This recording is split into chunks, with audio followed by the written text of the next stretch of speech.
Hello everybody and welcome to the United Stand. This is your latest Manchester United transfer news. We've got loads to talk about actually, even though I will admit this is the deadest weekend of the transfer window so far for Manchester United. Absolutely dead, really. And yet we've made one signing and we've got a week until everyone comes back for pre-season. Is that a worry? Maybe it should be. Look, I can't give you any guarantees, but I think we are going to make two signings in the next week or so. However, I just want to start off with something a little bit different. I just want to say, I've seen stuff to look. Adidas apparently are putting pressure on Manchester United to keep Paul Pogba because of his brand appeal. I would imagine they'd probably do the same for Jesse Lingard then, because he's got big brand appeal off the pitch. I'm fed up of brand appeal. I want on the pitch appeal. So I couldn't give a shit what Adidas think about that. If it's true, it's about what's best for United on the pitch. And this is where I just want to say this about Pogba, because I've seen it a lot over the weekend. Woodward's going to give him £500,000 a week to keep him. United desperate to keep him. Look, whether you love Pogba or hate Pogba, what's the issue with Pogba?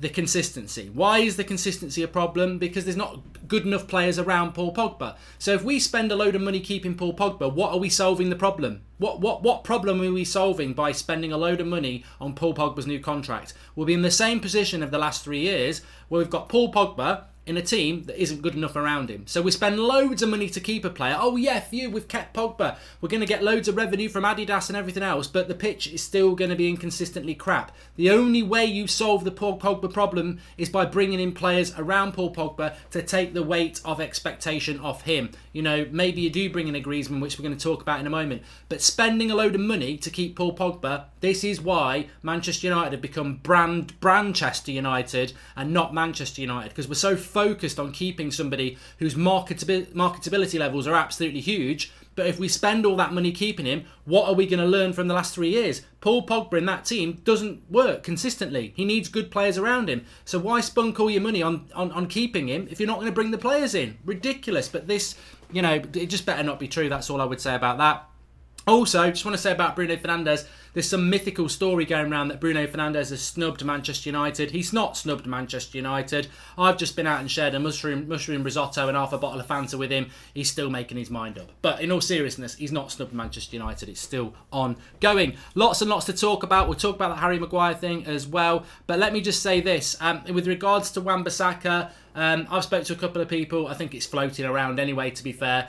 Deal should be done. Well, I'm not even going to say deal should be done. Deal done by Friday. That is what the noise around Manchester United and that particular deal is at the moment. Deal done by Friday. So let's see what happens. Let's see if it's a deal done by Friday. I know England play Tuesday night, or is it tomorrow night the under-21s play? So he should be back in England on Wednesday. Quick medical. So it does make sense. It does make sense, that bit of news. It is floating round. I've spoke to a couple of people myself, and they pretty much think it'll be done by Friday. 50 million deal. Just seen advert for United mattress. It's sad, says Dazu W. Is that the one with Nemanja Matic asleep on it? You know, you couldn't get... I tweeted it this morning. Nemanja Matic asleep on a mattress, advertising a mattress. It's basically a screenshot of United's season last year. Friggin' asleep. It's a joke. It's an absolute joke. But yes, so Wan Bissaka should be done. That'll be one deal next week. Remember, a week tomorrow, back for pre-season training. Not going on the tour. Some people are getting that confused. That is 2 weeks today. But a week tomorrow, pre-season starts. And we've got Daniel James coming in. I think we'll have another... I think we've got to do two deals next week. At least. But to be honest, will we do 2 deals? I don't know. But the Wan Bissaka one will be a nice one to get through. Also, just want to talk about Griezmann very, very quickly. Gabriel Marcotti, who's a pretty decent journalist, he was talking about the Griezmann deal, saying it's been a weird deal, Griezmann to Barcelona. There's not really a lot of conviction about it. There's not really a lot of hype about it. And he said, look, it wouldn't surprise me if United try and hijack that deal, because he would be perfect as a player to bring in to keep Paul Pogba at the club. Anything is possible. Anything is possible with that. I think he will end up going to Barcelona. But if United went and signed Griezmann, I think Paul Pogba probably would stay. And that would be the solution to the problem I was angry about at the start of the video. If we just chuck money at Pogba to stay, we don't solve the problem, because the money spent on Pogba to keep him here, and we've seen what happens with Pogba in that United team on his own. He can't do it. If we spend money to bring other players in that are quality players to stay, then maybe Pogba will stay. As for Griezmann... Look, a player of that quality, can't turn that down when you look at our front line at the moment. Having said that, I don't know where he fits in at United, because he's pretty much a support striker, a bit of a false nine, can play off wide, but he's a bit of a waste there. How would you fit him in when you've kept Mata as well? I don't think Griezmann for Manchester United is a realistic deal at all, and I don't think there's a lot of appetite from Manchester United fans to actually bring Griezmann into the club. And he would actually take a large proportion of the transfer budget to bring him in. A player that, you know, a little bit like Daniel James in a lesser extent, is that actually solving the core problems that we've got? The centre-back, the two midfielders, the right winger, the right-back. Well, Griezmann doesn't solve that problem, does he? Any realistic chance of getting Keane in the staff, says James Patrick. So Roy Keane is the assistant manager of, was the assistant manager at Nottingham Forest. He's left today. I'd employ Roy Keane just for a week, next week, just so that he can go in and batter all these players verbally and give them a kick up the arse, because we desperately need a kick up the arse in that team. Interesting from yesterday, there was an Instagram post about Harry Maguire that he liked, which basically sent a lot of people into meltdown, because it was basically like, you know, coming to United to solve our problems or something along those lines. He then did a clarity tweet later on in the evening saying he didn't mean it, you know, everyone makes mistakes, etc. But a lot of people were getting quite excited about that. I think Harry Maguire to Manchester City appears to be done. But again, the Coulibaly thing started up again yesterday. And Juventus and Coulibaly. And Coulibaly is clearly more available than we were led to believe at the end of May. United want Coulibaly. That was the big noise at the end of May. And then we got back, well, you know, you can't buy a player that's not for sale. And now we're getting Man City and Juventus and other clubs being linked to Coulibaly for about 90 million. Well, he's a 90 million pound player again. I mean, it's a bit like the Wan Bissaka thing. We've spent 2 weeks negotiating the Wan Bissaka deal. I'll guarantee we will pay about 50 million quid. But, you know, we all know that. I've said this before. We all know 2 weeks ago that's what Wan Bissaka's worth. And I think United's problem is they back away from deals because they're like, oh, you want that much? But actually, 90 million for Coulibaly in the current market is right. And we're probably thinking we can get him for 40. So if somebody else goes and signs Coulibaly, I'll be rightly pissed off, because United have been heavily linked with Coulibaly back in May, and we seem to have backed off that deal. And maybe we've backed off because we think 90 million is too much. But this is the problem at United. In the high board who deal with who negotiate the deals, I don't think they have a Scooby-Doo what the value of players are, because they're businessmen and they think, oh, I'm not paying 50 million for Wan Bissaka, but he is actually worth it. Well, I'm not. I've got my calculator, I've got my shareholders, I've got my profit lines. I'm not paying that. We'll give you 25 million plus 10 million in add-ons and 5 million in Amazon vouchers that can't be used till the year 2052. You know, and then it just seems to be the way we're going. And I would like to see United reignite the interest in Coulibaly if he is available, as a lot of the Italian papers are now starting to talk about, and he plays in Italy. With regards to Harry Maguire, look, I've always liked Harry Maguire. I don't know about you lot. I've always liked Harry Maguire, but is he my first choice centre-back? No, he's not. He's probably not in the top 5. He's just outside. So if we sign Harry Maguire, you know, I believe it's a good signing, but am I hyped up about beating Man City to Harry Maguire? No, I'm not. If we get Harry Maguire, I don't think Man City take that as an L at all. I think they'd be like, well, we'll just go and get somebody else. Let's go and get Ruben Diaz for 60 million, and he's cheaper. And that's what concerns me, because we've had our fingers burnt twice on this. We did it with Fred. We got him. Man City didn't. He's not worked out well. We did it with Sanchez. Man City wanted him. We got him. That's not worked out well. Harry Maguire, Man City want him. We get him. They go and get a Ruben Diaz. I think they get him cheaper and for a better deal. So, look, I'm not opposed to us signing Harry Maguire, but I'm also not celebrating the fact that we might beat City to him. I think he's better than most of the centre-backs that we've got, but I would have liked a better centre-back, to be honest with you. Akshay Sood says, why not use Greenwood, Chong, Gomez, Fosu Mensah instead? Give them a season and the returns will follow in subsequent seasons. We need a good balance of homegrown and marquee players. No more deadwood. Well, I'd like to have known what your marquee players were, Akshay, because if we're not making any signings and we're just going to use Greenwood, Chong, Gomez, Fosu Mensah, we'll finish mid-table. I think some of those players do have the potential to be very good, but you cannot add 4 young kids to that team last season and expect us to do well. The whole point of bringing talent in was to get rid of some of the crap that we've got wearing the shirt last season, and I don't think it's fair to throw young players into that. As I've said before, back in the mid-90s when we brought in the class of 92, we offloaded some players. Sir Alex did have a rebuild, but he also had people like Roy Keane, Peter Schmeichel, Cantona, Steve Bruce was still there as well in that team. Total leaders, epic leaders, to blood the youth and give them that support. Who that youth got in that team at the moment to give them support? We don't even know who our bloody captain is. Maguire or Ruben Diaz, says Damien Gasson. For me, it's tough. Harry Maguire's Premier League proven, isn't he? I'm not going to sit on the fence. I probably would go Ruben Diaz. I think he's got more technique to him and he's got more growth in him, but there is more risk with him because he's coming from the Portuguese league. Everton, the Brazilian, says Rem, looks very good. Sort of linked himself to us, didn't he, a week or so ago, but there's nothing about United being in for him, to be honest with you. And we need young, new contracts for him next 5 years and captainship, says Subham. Good bit of banter there. What else did I want to talk about? Adidas. Dani Alves. Oh, God, this one sort of goes back to Wan Bissaka. So Dani Alves is leaving PSG, and there are United fans on social media. Dani Alves, good right-back option for a year. Dani Alves, no, thank you, piss off, no chance. Do not want him at Manchester United. What does Dani Alves do for Manchester United? Like, we're trying to sign a 21-year-old English right-back who's brilliant defensively and has got loads of potential for 50 million. Why would you move away from that to bring Dani Alves in, who's in his mid-90s? No, I don't know how old he is. He must be in his mid-30s by now.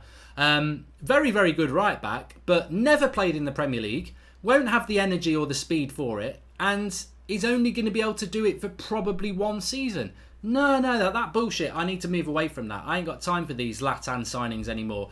They're a cameo. They make a bit of money, but they're not what we're meant to be doing. This is why I got a little bit annoyed about keeping Mata. We're meant to be on a rebuild. We're not going for these ex-great players who're still quite good, who just come here for a year. We're not a bloody pantomime. It's a bit like it's a pantomime to do that. Go and get Wan Bissaka and start building for the future. I would take Wan Bissaka over Dani Alves any day of the week. Now, people will laugh at me and say, he thinks Wan Bissaka's better than Dani Alves. No, I don't.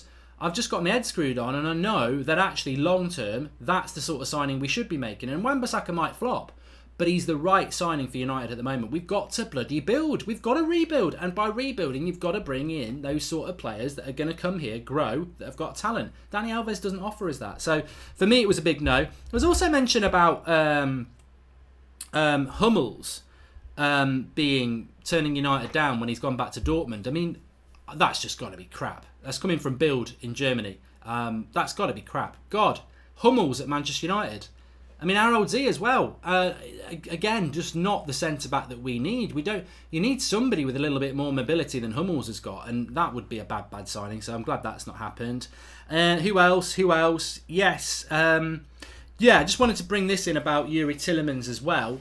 He is, for anybody who's interested in betting odds, I'm not saying have a bet, but the bookies rarely get it wrong, and at the moment they've got Tillemans to Leicester pretty much odds on, with United a little bit drifting now. So I brought it up because I disagree with that, because I think if Tillemans was going to Leicester, then why is he not signed for Leicester? Because he was on loan at Leicester. Leicester want a deal with Monaco, and Tillemans, if he wants to go there, just sign. I think the reason Tillemans has not signed yet, and you watch what happens tomorrow now, he'll go and bloody sign for Leicester, but I think the reason Tillemans hasn't signed for Leicester yet is because he's waiting for a better option, i.e. maybe Manchester United stand FC. We'll sign him. We haven't got that sort of budget. I mean, i.e. Manchester United. So, yeah. We know the situation. I've spoke about this last week. We know the situation with United is chaotic.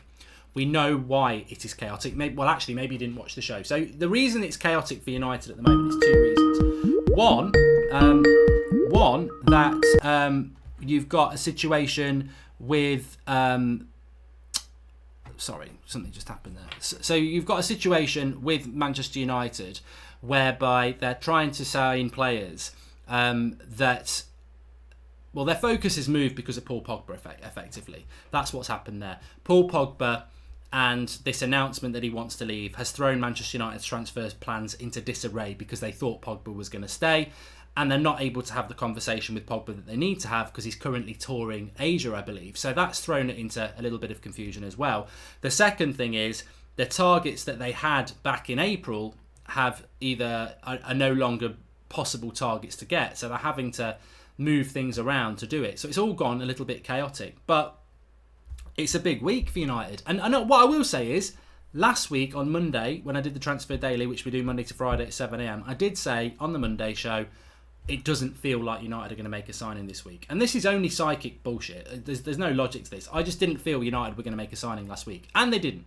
I can already feel on this Sunday lunchtime, United are going to make at least one signing next week. So there you go. Whatever that means, Goldbridge the Octopus or Tea Leaf or whatever you want to call me, I think United will make a signing next week. At least one. Last week I didn't think so. Scott Johnston says, Board made a mistake with Ollie, hence no backing. I don't believe that. Scott, to be honest with you. I don't. I think he will be given a chance. Alexis Sanchez scored. I'm not interested. I'm not interested in Alexis Sanchez. What I will say, if Alexis Sanchez is playing games for United next season, we're going to struggle. He's just not good. He's not good enough. I'm still wondering why they changed the transfer closing date, says Broadmons. Look, the English transfer window opens up in the middle of May and closes at the start of August. It makes no sense because European leagues still play till the end of June, and it basically shortens the time you can do transfer deals and leaves you vulnerable at the end of August when European clubs can still sign players from the Premier League. The reason this happened, it was the legacy of the dickhead clown Arsene Wenger, who basically he won a title for Arsenal in the early noughties and had quite a good Arsenal team, and then everyone respected the guy's opinions for way too long because he was finished. That's why Arsenal were crap for so long. But he came up with this idea, I believe, whereby he wanted the transfer window to close because it wasn't fair that the season started and then you could still be signing players. So we closed the transfer window early, but then European clubs can still sign your players anyway, and if they do, you can't replace them. So it's stupid. We've spoken about it many a times before. It's absolutely stupid. Big fan, keep it up, says Laffy Subney. Thank you very much, mate. Yeah, we will be doing a Sunday night show at 8 o'clock tonight. There wasn't one last night. There was meant to be one. It was a last-minute thing. So, but you can watch United Stand FC play. The eye in the top right-hand corner. We uploaded that last night against Five Guys, wasn't it? It's the game where Goldbridge gets the chop. That's all I'm going to say. If you've not watched it, it's worth a watch. Goldbridge gets the boot. Goldbridge gets the chop. However you want to word it. Click the eye and go and watch United Stand FC, our latest game. And you should make a beans emoji for the members, says Gerard Losher. We are going to make a beans emoji for them, and we probably will have it for you by tomorrow night's show, Gerard. So thanks for that. Great minds think alike. Green and Gold is making a bit of an appearance as well. That's your personal choice. I hope you're going to the march next week if you're that adamant about it. Mention Ericsson, says Toby Robinson. So Christian Eriksen is apparently open to a move to Manchester United because Real Madrid don't want him anymore. Would I take Christian Eriksen at Manchester United? Yes. He's a very good player. He's Premier League proven. He's good on the set piece. He can take free kicks. So yeah, what's not to like about Eriksen? Do I think Manchester United would sign him? No. Why don't I think we'd sign him? Why would he go from a club like Tottenham to come to United where there's so much instability? Money. That's the only reason. And also to get him from Spurs it's just very hard to do business with Spurs. United haven't really done a lot of business with Spurs for a long time because we don't have a great relationship with Daniel Levy. I think that's the bottom line of it. The interesting thing with Eriksen is I think he's only got a year left on his contract, so there is a little bit of manoeuvrability there. I would take Eriksen at Manchester United. I don't know about you lot. I would take him at United. I forget how old he is. I don't think he's as old as I think he is. I think he's like 28, 29, but I think he might be 26, 27. We'll get the answer from the geniuses in the live comments in a minute. But I would take it. I just don't see it. I think it's just paper talk. What about David Brooks? How good is he? Love you, Mark, says Sinche Day. I spoke about David Brooks on the Transfer Daily on Friday.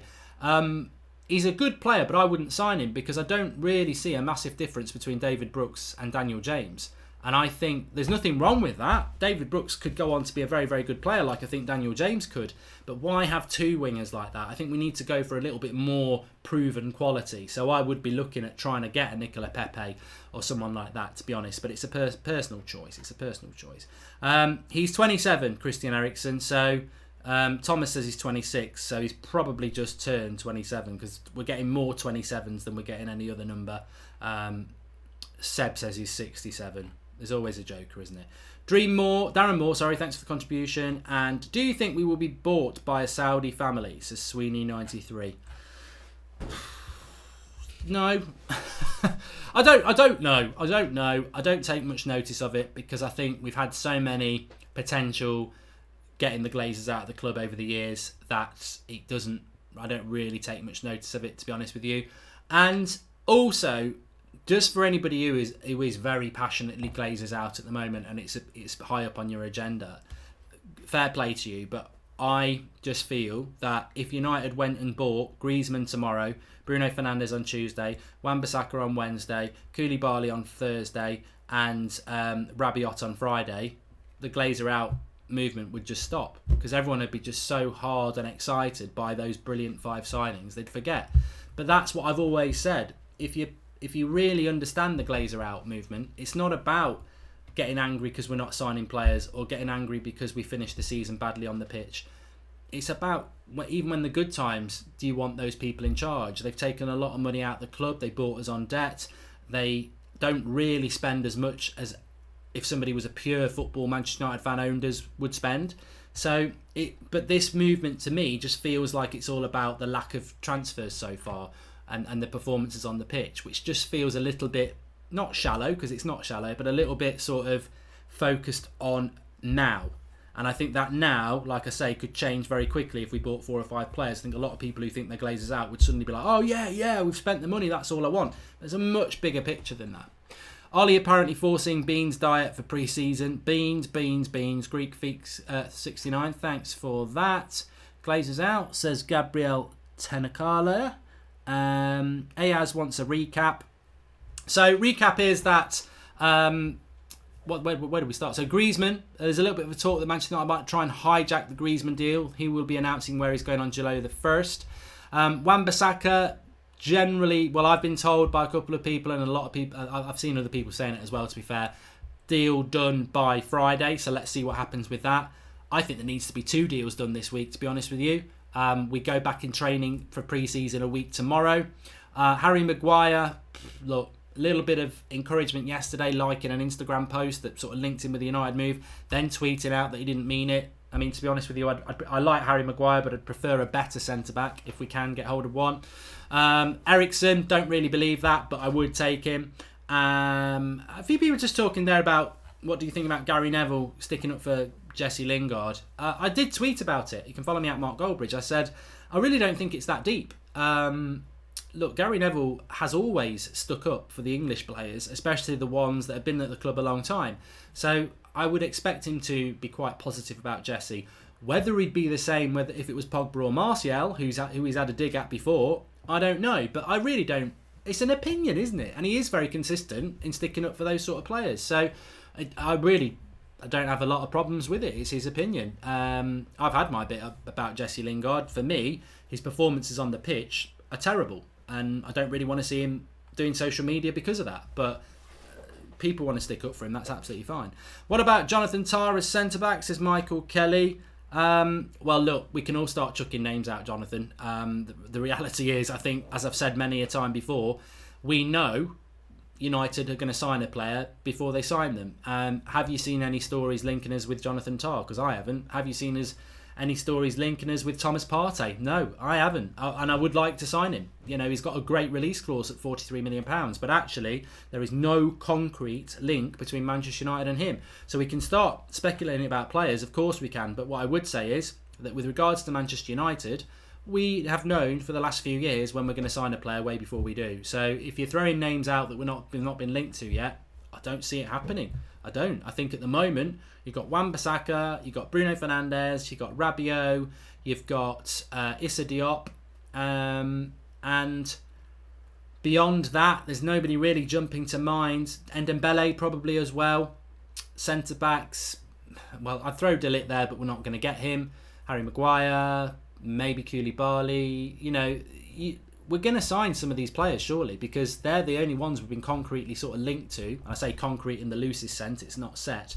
But these left field players, I'd love us to sign somebody that we've not been linked to, but we know with United that that's not the way it normally goes.